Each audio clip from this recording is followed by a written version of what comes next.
Wow, thank you.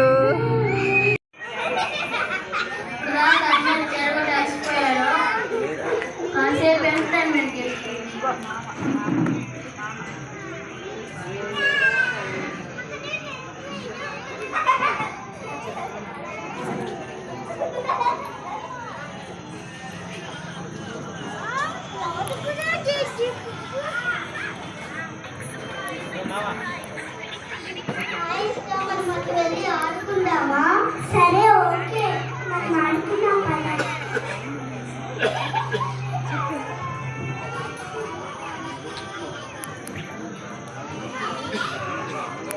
అక్కడ నుంచి గమనిస్తున్నాను బహుమతి ఏంటి? ఇది చాలా విలువైంది, శ్రేష్టమైంది. ఇది ఒకసారి హాయ్ చెప్పు. హాయ్. పిల్లలు కూర్చున్నప్పుడు, లేచినప్పుడు, పండుకున్నప్పుడు, త్రోవ నడుచున్నప్పుడు వారికి దేవుని యొక్క వాక్యం నేర్పించాలి. పెద్దవారైనప్పుడు వాక్యం నుండి తొలగిపోరు, వాక్య ప్రకారం జీవిస్తారు.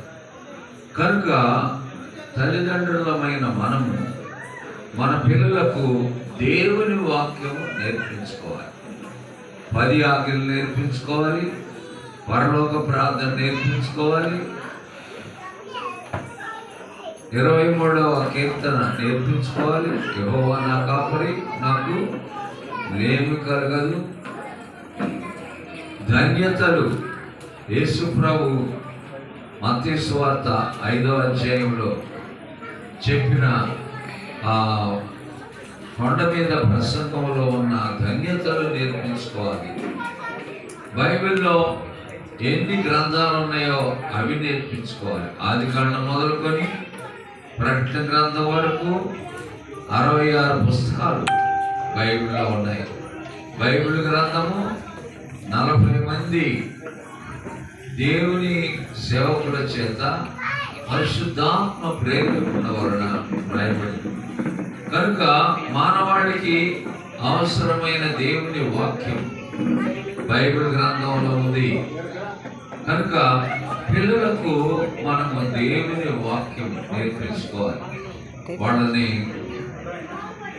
దేవుని యొక్క భయములో పెంచాలి. ఉదాహరణకి యేసు ప్రభువారు ఏటేటా లూకా సువార్త 2వ అధ్యాయము 40వ వచనంలో చూస్తే మరియమ్మ యోసేపు ప్రతి సంవత్సరం పస్కా పండుగప్పుడు యెరూషలేము దేవాలయానికి ఆయన్ని తీసుకుని వెళ్ళేవారు. ఏటేటా ప్రతి సంవత్సరం తీసుకుని వెళ్ళేవారు. ఆయనకు 12 ఏళ్ళు వచ్చినప్పుడు ఆయన యెరూషలేములో పస్కా పండుగకు తల్లిదండ్రులు తీసుకుని వెళ్ళినప్పుడు ఆయన కూడా వారితో వెళ్ళాడు. ఆ తరువాత ఆయన ఇంటికి తిరిగి వచ్చిన తరువాత ఆయన విధేయుడై తల్లిదండ్రులు చేస్తూ 30 సంవత్సరాలు యోసేపు మరియమ్మ ఇంట్లో ఆయన ఎదిగాడు.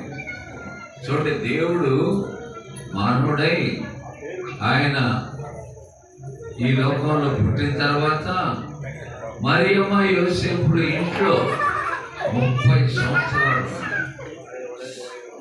అంటే మరియమ్మ యోసేపుడు ఎంత జాగ్రత్తగా ఉన్నారు.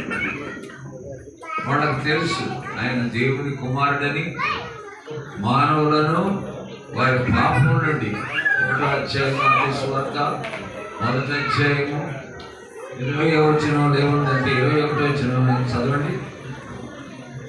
ఆమె ఒక కుమారుని కన్ను, తన ప్రజలను వారి పాపము నుండి యేసు ప్రభువారు ఈ లోక